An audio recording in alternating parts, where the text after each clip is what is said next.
Hello, Red Spotters. Welcome back. We have so much to discuss today. We saw both episodes this Sunday for Walking Dead and Once Upon a Time. First on the agenda, we have Once Upon a Time, and then the next we're going to have The Walking Dead. And with me, I have over Skype Alexis. Say hello.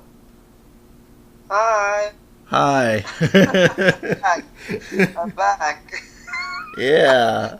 I just got back. Actually, we'll tell the viewers. I just got back from a 3 or 4 day long retreat from Los Angeles, and I'm as tired as can be expected. But I still watch the shows, and I am so happy I did. There's so much to talk about today. Now that's a dedicated person right here on our panel today.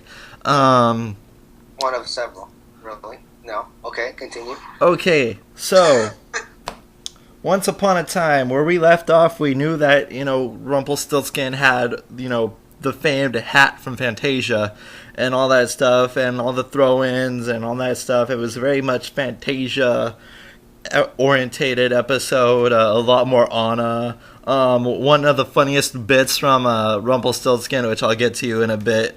And then Hook finally got his hand back for a brief period of time. And by the way, this is very spoiler heavy, so we'll catch you in the loop. So don't listen if you haven't watched any of the episodes. Watch the episode now. No, I'm kidding. But let's get to the nitty gritty of it. Once Upon a Time is first. I'm here to ask you out. Next Sunday, there's only one thing that can make dreams come true. Can you reattach it? A little magic. So, what do I call you now, Captain Hand? But making a deal with the Dark One I'll do whatever it takes to help my sister. Whatever it takes. Oh, I love it when they say that. always has a price. The only way for you to escape your fate is by killing me. Do it. New Once Upon a Time, next Sunday, 8/7 Central on ABC. Just, your thoughts on Once Upon a Time? Well, I very much enjoyed the little change in venue.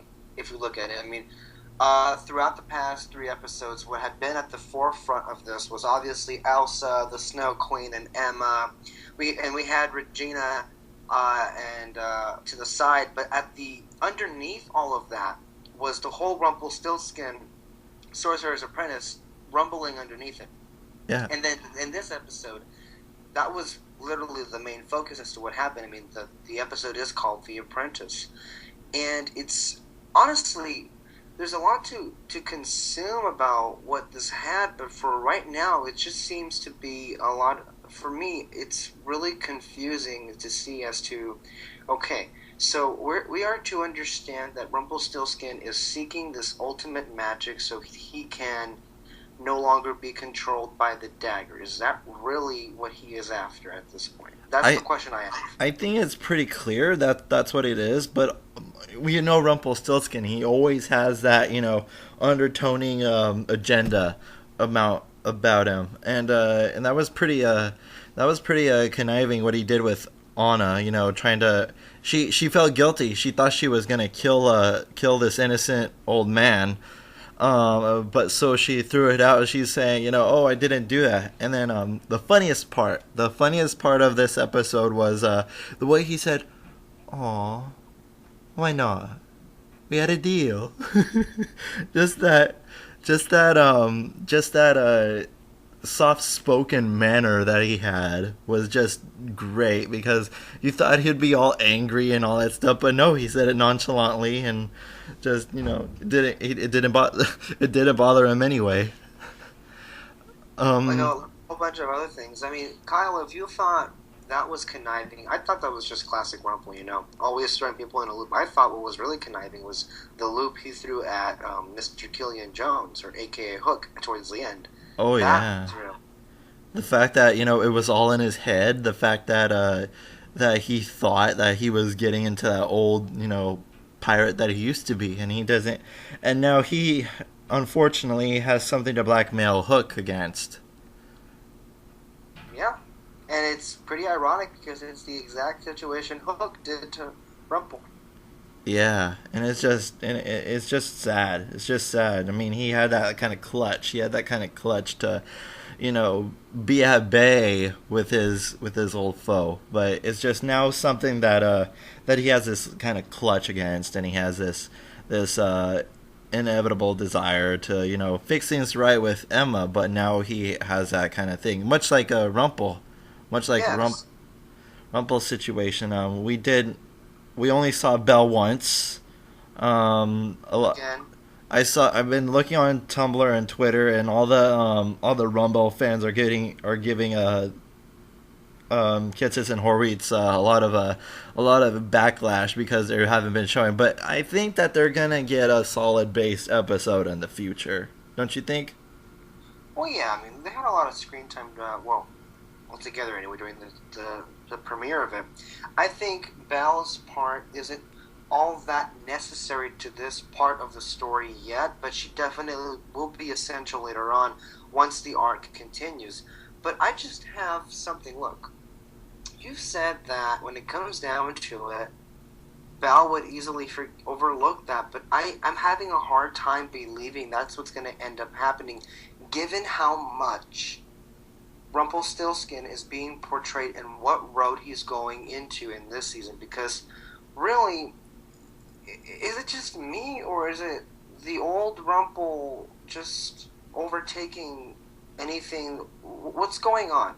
Is my question here. What is Rumpel's ultimate outcome in this? Is that the magic is going to consume him? Is Belle not helping anymore? What's going on? That this new magic is just too tempting. I think the fact of this is that it's not the new magic; it's the old magic that's consuming him. It's because after Zelina and he was controlled in that confined thing, he felt weak, powerless, and everything. So I think he's trying to reserve all that power as much as he can. He is paranoid to beyond compare, and that's why he's trying his best to withhold that power. And because this magic right here, it's some sort of dark elixir, and he's paranoid. I mean, that's a thing of somebody that's all powerful. I mean, we've seen that in stuff like Star Wars and all that stuff. People who have power are afraid to lose it, much like Emperor Palpatine did. So I don't know. What do you think? Well, I think the jury is still out on that one. Maybe he may come up in the next trilogy. I'm only kidding there, but whoever knows, like, this is the age of miracles. It's a plot. Emperor Palpatine once made a deal with Rumpelstiltskin. You know what, Kyle? I have to commend you for that. That was actually some pretty brilliant and probably obvious insight to which I overlooked easily. But yeah, that probably has the main reason as to why Rumpel is on this, quest for Crusade. power, is because he was essentially a slave to Zelina, and he did things that he did not want to do. And who's to say that maybe if we're looking into his mind, someone from his past who inevitably will be introduced to in the future seasons, because we know Rumpel does deals with everybody, will come back, take the sword, and order him to kill Belle or something. I mean, who's to say that can't happen? So maybe that may be the road he's going down. But do you think he is at the risk of being corrupted if he, given the road, no matter He is noble of at his a intentions? huge risk. He is at a huge risk because it was so easy for him to fall back, and follow that deeply. So it is very easy and very obtainable to become that old Rumpel that he was. And he is like being that conniving thing. I mean, you saw the thing with Hook, which we'll get to later. He's being this, conniving, witty, kind of, mind-boggling kind of mess, and he's just out for his own pleasure, and there's still the soothsayer who was back in the second season, who said the boy will be your undoing. We don't know, we haven't seen that boy yet that will be his eventual undoing. Well, the thing is, here's something else. If I could ponder this, I remember when we were watching the third season of Once Upon a Time, and that was very much evident in our minds because of the whole Peter Pan storyline. Like, this boy will be your end. Okay, we know if we look back at that episode, the soothsayer was, from a angling perspective, what was most likely we believe to be Henry. Now, that could have been answered, perhaps, in the third season, but then maybe not, because that really is an open-ended question at this point. And the fact that, and we should just get to this right now, the fact that Henry is the new sorcerer's apprentice, and I guess in a way here, Rumple is the new sorcerer, a couple of questions come to mind here. Are we to assume that Rumple, as we're seeing, will get corrupted, and that Henry is going to help him finally get over a stretch that even with Belle's best attempts, he can't do it with him and her? Maybe Henry is the key to all this.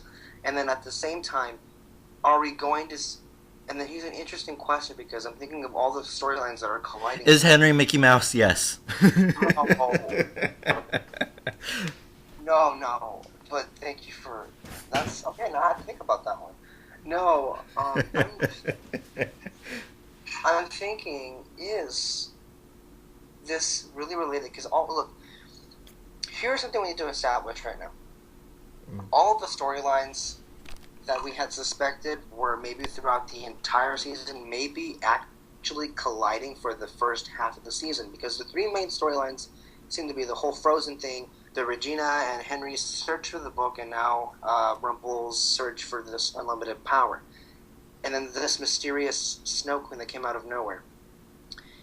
If all these three things collide, is it perhaps at all possible that the author of the book is in fact the all-powerful sorcerer? I think so. I mean, okay, a little tidbit for the people who are listening. The original name of the sorcerer was named Yensed, and we all know that Yensed, spelled backwards, is Disney. So, who knows, maybe Tom Hanks would make an obligatory cameo as Walt Disney. He was scheduled to make one on the ABC network pretty soon with the Toy Story Christmas special. Maybe he has a deal. Oh, this is getting too much. But yeah, it did say the boy would be his undoing. I mean, at first we thought that that Peter Pan was going to be his undoing, because all the signs pointed to him. But now it's more or less clear that that kind of wasn't the case.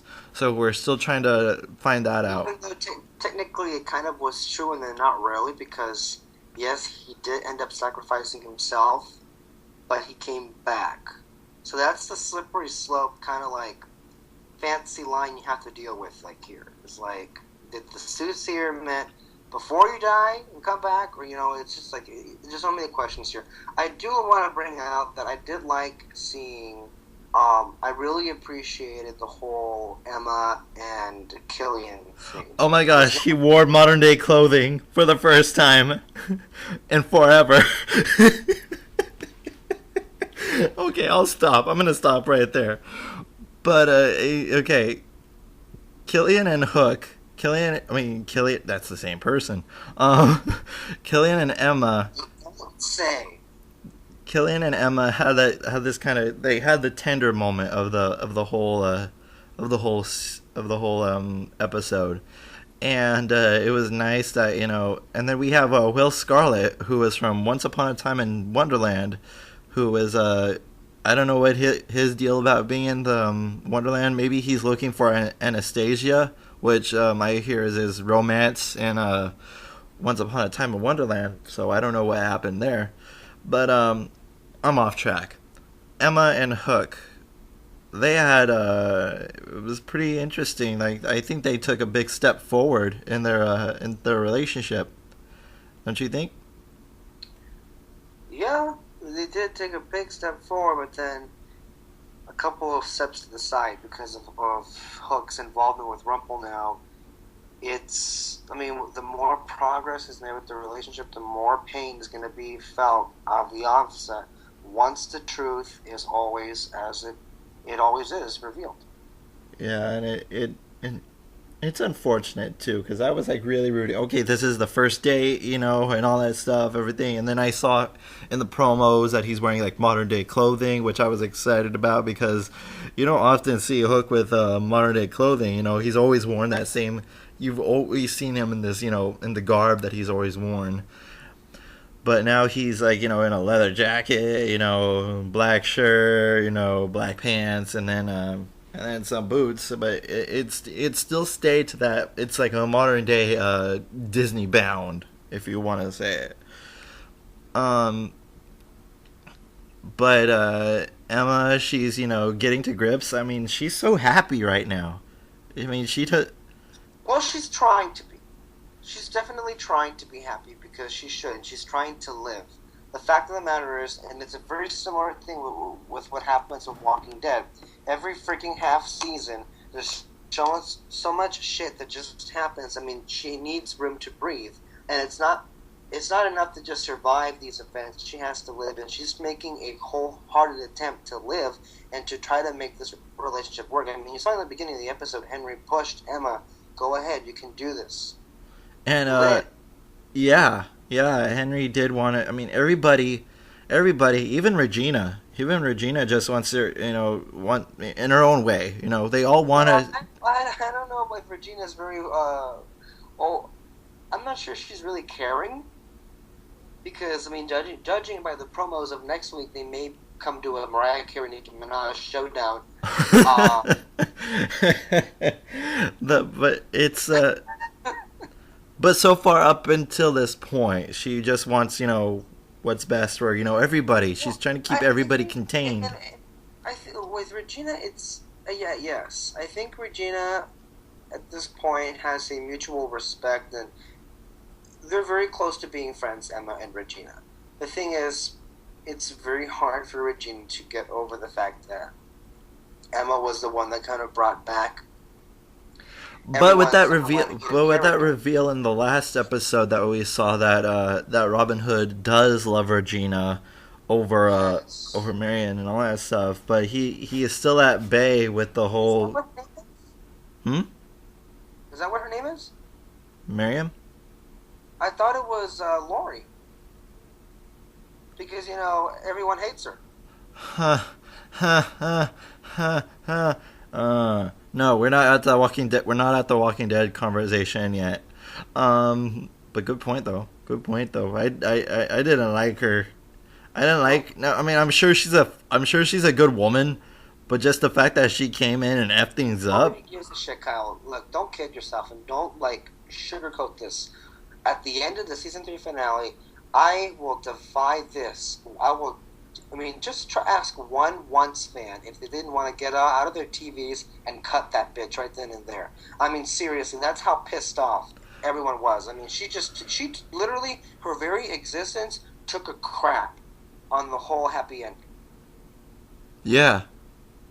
So, I mean, at this and they point, wouldn't have to look for the book. Likeable, but not really. And they wouldn't have to look for the book. The writer of the book. If it wasn't for that.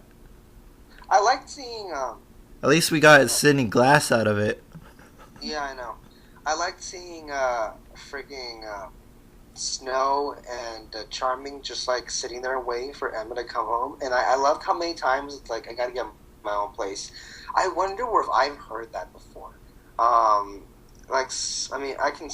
You and I can relate to that so many times, and it's and I love how as I'm walking away, and then they're literally verbally commenting on what they just saw, and then Emma's like, I can hear you.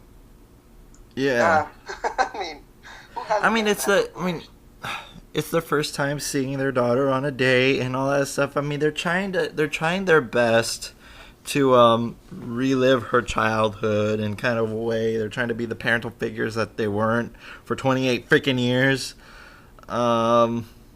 Minus that 3 minutes that they had her in the Enchanted Forest, but that wasn't really much parenting. That was more like, here, take them, kind of thing. So it was just, I don't know. They're trying to make up for old times, which I see.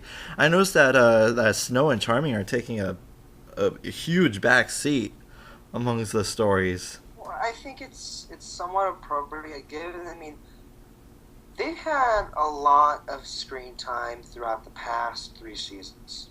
Almost every half season or every story arc involves them in a huge way, and the producers have said that this particular storyline will not pertain to them. And I think, you know what, in a certain way, it is noticeable how much less screen time they have, but at the same time, they are giving more credence to characters like Regina and Rumple, and give them their own personal story arcs and see what kind of trajectory their characters will go. And I mean, it's not really essential. It's not like this is going to be a permanent thing. I mean, sure, they'll come back into the spotlight, but the thing is, and it better be a red spotlight. Hashtag red spotters. Just cashing it in there. But the thing is, it's somewhat appropriate given the fact that they are new parents. And I mean, instead of like going on the search for the Snow Queen and all this kind of stuff, they should be parents, is what they always wanted, you know? Yeah, and we are assuming they are. And it's nice. It's nice that they got that finally. And it kind of like I said it before, catching up on old times kind of thing. I mean, they did miss out on Emma's, upbringing, but they surely have this new start with baby Neil, and so I think that is a great thing. What else is there to talk about? Okay. Oh, you need to touch upon quickly on the Anna thing. Oh, the Anna. I mean, look. Now that she knows. Yeah. Yeah, that's true. Okay, there was pretty much, yes. And their parents run away to see Rumple to get rid of Elsa's powers. Anna is literally heartbroken as to what to do about it. Like, heartbroken the fact that her parents would try to change her sister, and then very conflicted as to what to do. Which, if the story and the timeline is adding up correctly, the Snow Queen is already there with Elsa, right, in Arendelle? Yeah. Anna just hasn't come across them yet. So, where do you think? Okay, that's too much of a loaded question to ask you. Where Anna is now, but what would you do?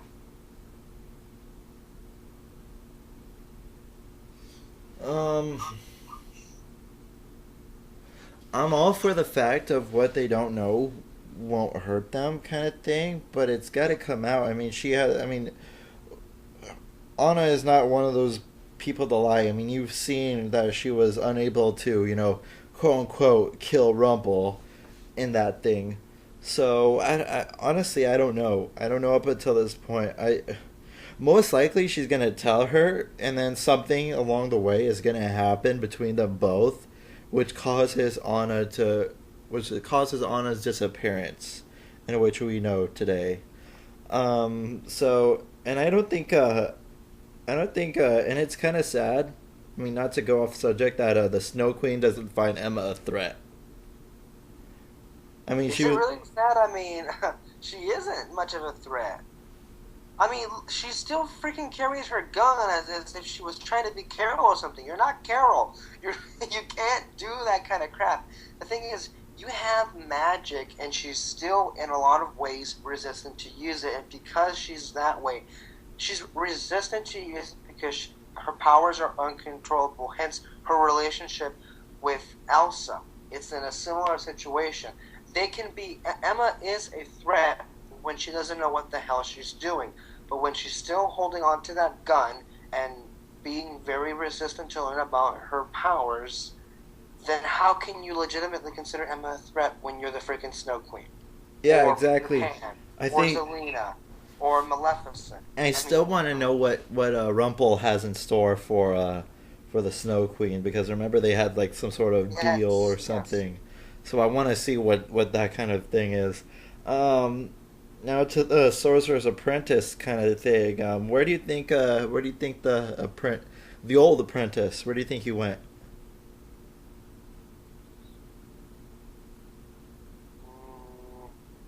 maybe writing season 2 of Once Upon a Time in Wonderland. Um, but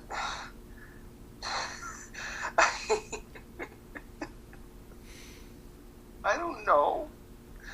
I don't know. I made a joke. I made a joke about once he went into the hat, I'm going to Disneyland. But okay, all joking aside, what do you think of Henry being the new Sorcerer's Apprentice? I say I called it. I called it from the minute I saw that hat on the screen in the premiere. I told you, Henry, Sorcerer's Apprentice. He needs a storyline. Boom. I don't know if you haven't noticed, because I know you haven't seen Fantasia, but I noticed that the orchestra piece to the Sorcerer's Apprentice was when Henry was sweeping the shop. Yeah. I noticed I don't think you would be a Fantasia fan necessarily to notice the change. I mean, it's obligatory when you notice a change in the score, and when it ties it in to what it is. And I could tell it was from Fantasia, and it sounded something as I would have heard from there. I mean, I've heard like little like snippets of it here and there, but yeah, it's that. But anyway, yeah, they're really what they did with this episode is that they're building a basis for connecting all of these different plot threads, and I'm very excited to where it's going to go forward. And a little sneak preview of apparently Elsa is hallucinating about Anna. You know, she has that kind of guilt. She's overrun with guilt. We know that. But we just don't know what. We have her under imprisonment from the Snow Queen, and we now know that that Hook is now in employment with Rumple, which is something I'm looking forward to. Any final thoughts? Is that a Pepsi can behind you? Yeah, that is. Alright, my final thoughts is, every time I go to your house, you never once offer me Pepsi. Besides from that, I thought this was a really... It's an empty can, by the way. Oh my gosh, I had no idea. Yeah, I thought this was a really solid episode. There was a lot of interesting moments to be had, for sure. But I think what's most to take away from this is just it's definitely building up towards something truly big, I feel. And so, I mean, it was solid. I was really excited when I saw the title of the next episode called The Apprentice. And so I was like, yes, this is going to be Fantasia orientated and all that stuff. And I love the fact that the old Sorcerer's Apprentice got turned into a mouse. I love that. I mean, it's like a little nods to Mickey and all that stuff. And now Henry is technically Mickey. And I noticed that he was wearing red. He was wearing red, which I really liked. I really liked about that. So, before we go... Okay, so next up we have The Walking Dead. You're hiding something. What have you done? I'm a sinner.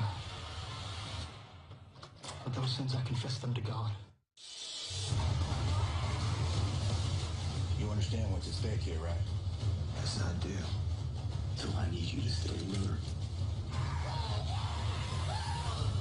Never let your guard down. The Walking Dead. So much went on in this episode with The Walking Dead. I mean, we first ran into Father Gabriel. And obviously, you know, everybody, when I was watching it with my family here, and they were like saying, yeah, Father Gabriel has something, you know, he has his secrets and all that stuff. Apparently there's more to him. If it wasn't so obvious already. We have Carol and Daryl trying to rehash old laces. We have Rick, and he gave a powerful message to Carl, and for once Carl understands everything that his father is saying. And now we know that an establishment that Rick is in fact all for going to Washington D.C. So let's start off. Your thoughts, Alexis? Well, this was, it really is keeping in line with what we're expecting this season to be. I thought, look, it was not going to top last week's episode. Nothing really was going to top it, but here's why I loved it. It was the absolute best way to continue and pick up what happened in the last episode, and not only that. You said that this episode started with the introduction of Father Gabriel. I disagree completely. I think this episode started with picking up and bridging together some connections that were all dispersed throughout the entire past season. Well, and I'm remembering right now what happened at the beginning of the episodes. Of this particular episode I'm talking about. Like we had discussed last week, Tara and Rick addressing each other. Maggie and Tara. Maggie forgiving Tara. Rick asking Carol for forgiveness. Rick asking Carol. Rick saying, I sent you to this, and now we're here. Can we join you? Will you have us?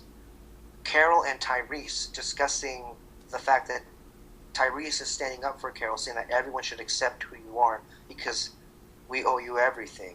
And Carol saying, you don't have to do that.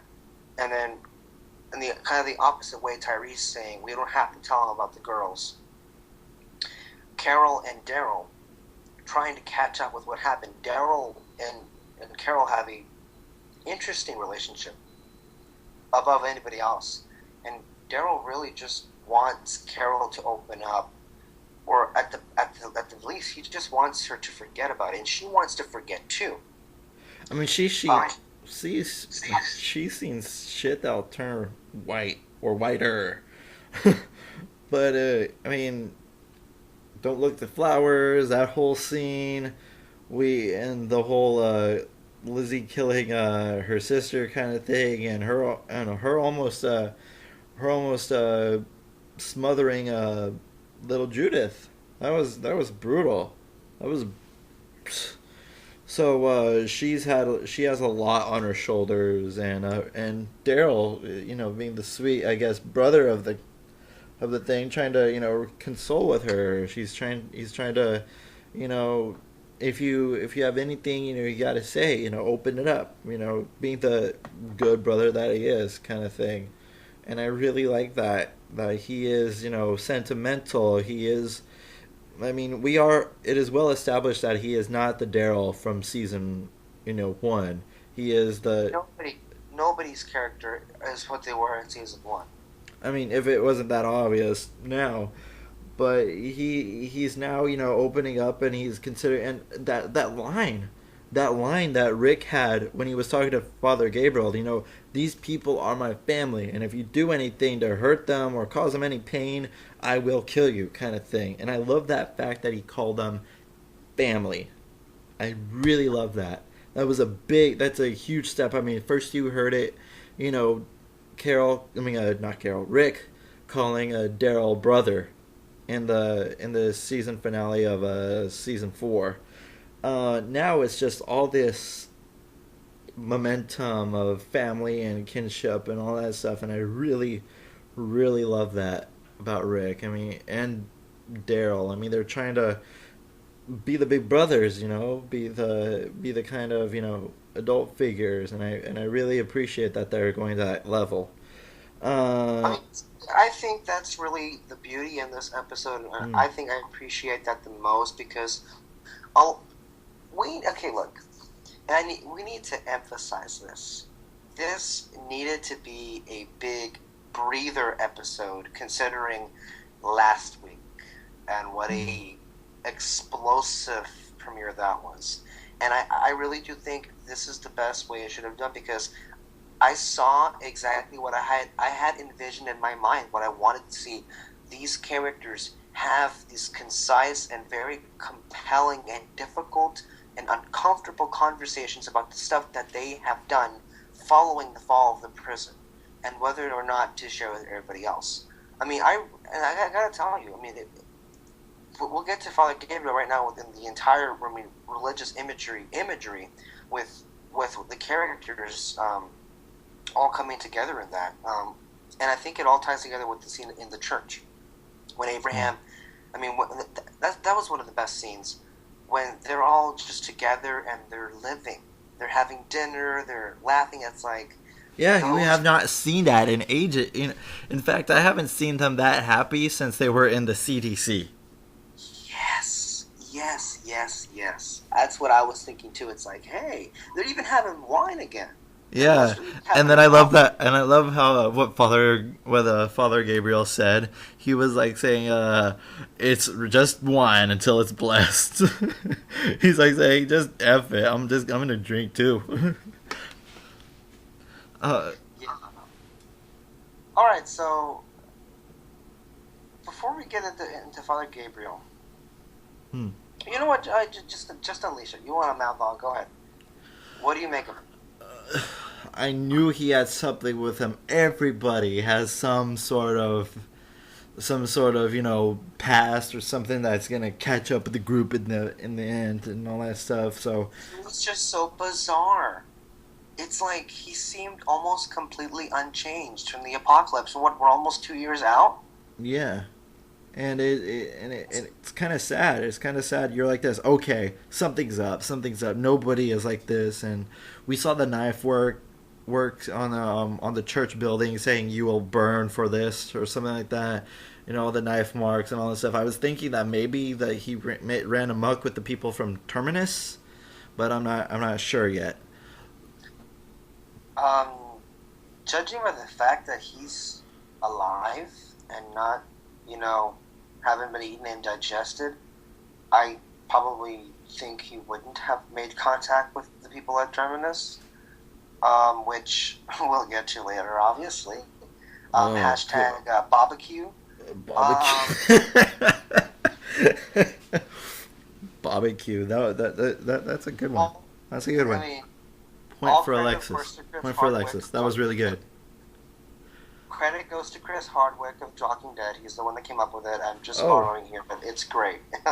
Barbecue. I haven't watched this episode of Talking Dead yet. I saw the Conan one though. That was pretty hilarious. They were like trying to comprehend whether Conan would survive the apocalypse, and he said, "I'll probably get killed on a sunblock run." Anyway, I digress. So, I mean, yeah, Father Gabriel. It's obvious this guy is hiding something. Hmm. But the thing is, he's just so free. On the outside of it, he is true and he's fragile. He's afraid. He doesn't have much experience. But the fact of the matter is, he's done something. He's hiding something that... I don't know if it was that picture or anything that he was. It's all so confusing because here, Kyle, we need to get this out of the open because there's so many things that are going on, and what I'm loving about all these things happening, and especially at night, is the mystery of it and the spookiness. I mean, they're really bringing up the fear factor in this season, and I'm loving this. Take this into consideration, what we have here. Carol and Daryl. Okay, so just real quickly, Carol... We see her look at the door when Abraham is talking about going to Washington, and then she actually tries to split town. And then Daryl's like, you're not going anywhere. And then all of a sudden, that same freaking car with the cross that took Beth just... Yeah. And then... Yeah, and he was like saying, no way, we're going after them. I love that. He's like trying to get back his woman. You're coming with me. So you have that going on, but then something interesting right before it. Carol and Daryl, before they even met Gabriel, were being watched upon. Now, at the end of the episode, it is obvious that the surviving group from Terminus is tracking down Rick, of course, and his group to get revenge. Something we haven't seen before. But we know for a fact that it's not... Look, the person or whatever was watching Carol and Daryl or that group that night it could be Father Gabriel, it could have been Gareth, it could have been Morgan, for all we know. And what's interesting, okay, at the last episode, when Morgan was revealed, that marking on the tree, did he do that or did somebody else do that marking? Because there was similar markings to it on the trees in this episode. I never actually really put that into consideration. That's very interesting input. Maybe it's Morgan. I mean, all signs point to him. Huh. And that's a very different thing. It's like they're being watched by so many different people. And the thing is, another thing is Father Gabriel doing his own madhouse horror thing, or is he in some way related to what happened with Beth and the whole cross car? Because I don't know if you noticed this, but when they first met Father Gabriel, when they rescued him, and Daryl noticed the attire he had, I'm sure the wheels were turning in his head, wondering, is this guy somehow connected to what happened with Beth because of the whole cross thing on the car, and he's a father and everything? I'm sure. I mean, that look he gave, it definitely seemed that way to me. Yeah. God, we know what a reunion that will be when they meet Beth. I mean, we all know that there's going to be bloodshed and all that. There's something. I mean, the thing is, she's just all together, separated from this. What's going on? The thing is, just that's it. There's going to be a huge storyline with Beth. And the thing is, Abraham manages to convince Rick, okay, we're going to Washington, D.C. But as usual, Walking Dead business happens. Things have to completely get in the way. With Gareth coming back, with Morgan on their tail, with an unknown attempt, and then with this Father Gabriel thing, and then with these people. Apparently, the people that took Beth are also keeping an eye on them. Apparently, I don't know. They were just around the area. I mean, at this point, they're being watched by everything. Aside, I mean, there's just so many threats. And I love that line when Father Gabriel said that humans are just as bad as the walkers. And then, Daryl was like, no, humans are worse. And they are at this point. Yeah, I mean, the walkers, yeah, they're there, but it's really the humans, because their true colors come out, during this time of crisis. We've all known that, fear the dead, kill the living, or whatever the tagline is. All of this, mature the cattle. all this is reminiscent. I mean, you saw the burning bush. And that was very symbolic of the apocalypse. That it's Stop talking about Snooki. No, that it's very funny, Alexis. Very funny. No Snooki references here. But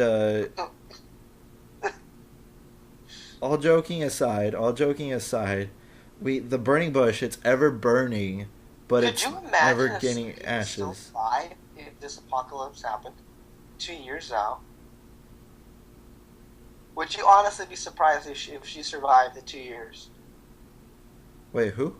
Snooki. Yeah, I could see her living. She's pretty fearsome in a fight. Okay. Alright, continue. Although that would be pretty funny seeing a Walker version of a Snooki. Just the hair. Almost equivalent of seeing Lord in South Park. Hey, All her glory. that ain't funny. That That's ain't funny. hilarious. That was not hilarious. I saw that and I'm like, okay, South Park, you have gone too far. No, you have not gone too far. South Hey. Park. What the freak? That's like barbaric right there. That's what it... Anyway. There's a couple of things that I'm okay. This show, maybe I'll say this for the end, but anyway. This guy, the thing that tipped me off that he had something to hide, before you get into that Father Gabriel had something to hide, he copied the entire Bible word for word in like a notebook. And I'm just saying, okay, It's either you have way too much time in your hands, or you're really repenting for your sins. I mean, That's true. That's true. And I'm glad you caught that. But here's something I'm wondering. What the fuck is wrong with Bob? What happened? Are we to assume that he was somehow wounded by the walker that attacked him? Was he scratched that we didn't? Was he scratched? Because look. We're all about spoilers here. Let's not go away from that. In the comics, there is a similar version as to what happens, and I think it happens to Dale in the comics that Dale ends up getting infected by a walker or something, and then they end up eating his leg. And then, you can kind of see where it goes from there. I'm thinking, when I saw that, did he just get scratched? And they didn't show it. And he was very emotional afterward.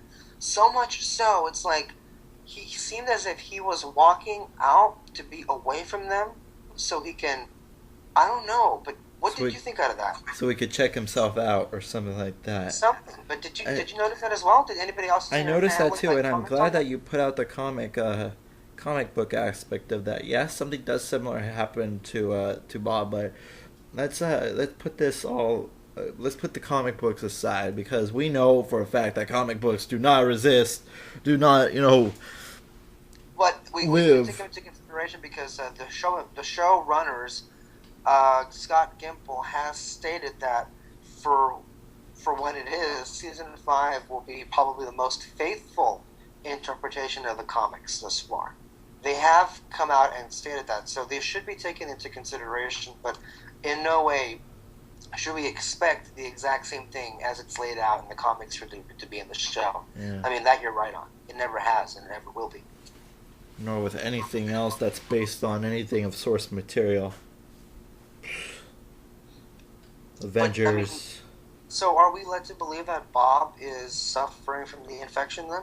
I think so. That is the most likely reason of why he is.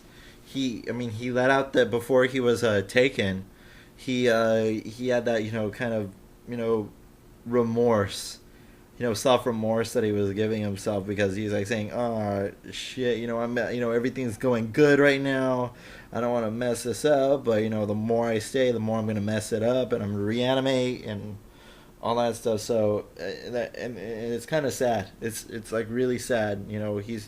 He finally got Tamara. Sasha. That smile. You knew what I was talking about. We're just discussing that. I just loved how. I'll say that for later on, but yeah. Or could it just be the fact that he was just overwhelmed with emotion, or just overwhelmed with joy, and he wanted to be away just to remind himself in the situation he was be. It doesn't seem very likely, but it is a possibility.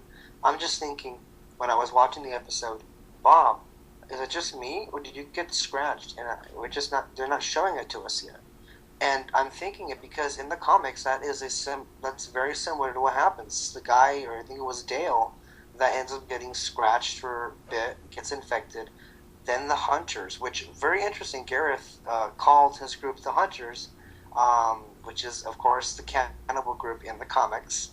And they end up eating that said character's leg, and then eventually they end up being infected with the same disease. Now, yes, Gareth and a certain group of people survived the Terminus, and yes, they captured Bob, and yes, they ate his leg, which I have to say that combined with the disgusting walkers we saw in that cesspool. Yeah. The Walking Dead, God, we really weren't kidding last week when they said you guys ain't seen nothing yet. That last scene with Gareth was it was so many things. I think Chris Hardwick said we're watching a remake of Cannibal Holocaust. But Chris Hardwick says when he said that last scene was just vile in so many ways.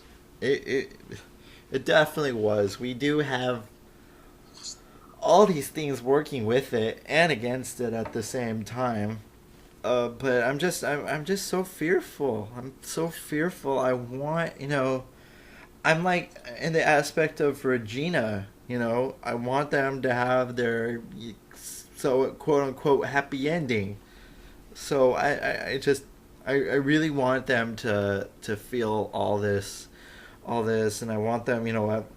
Rick is kind of lightening up a bit. Despite all the mud that's been happening, but I don't know. Quite frankly, I don't know. I don't know anymore.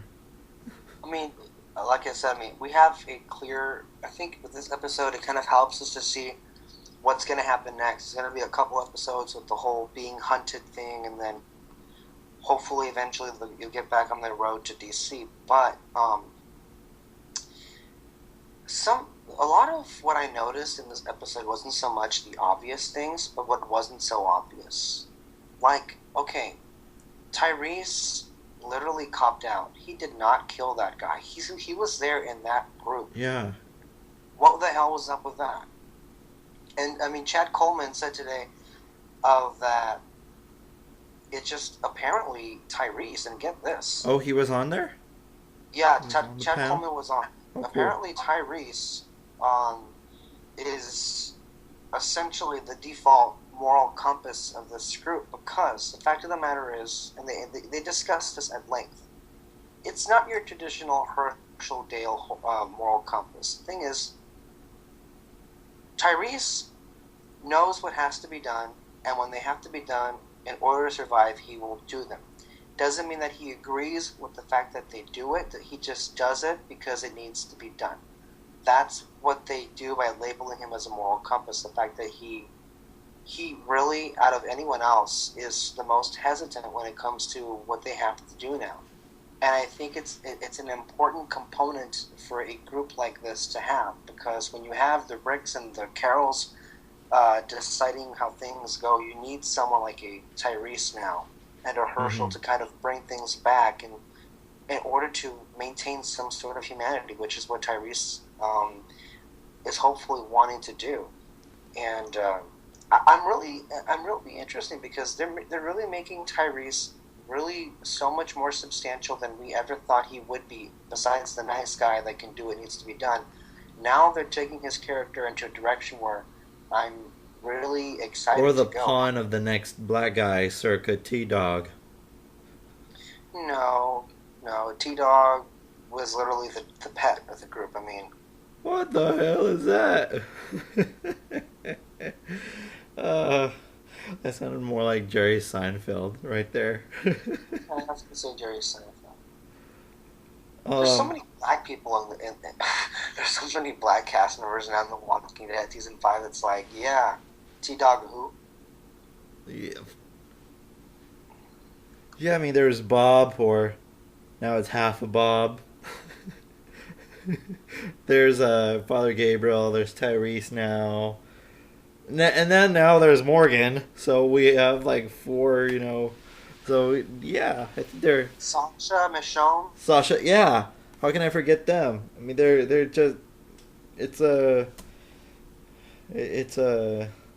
very good melting pot. You have one Asian in the group.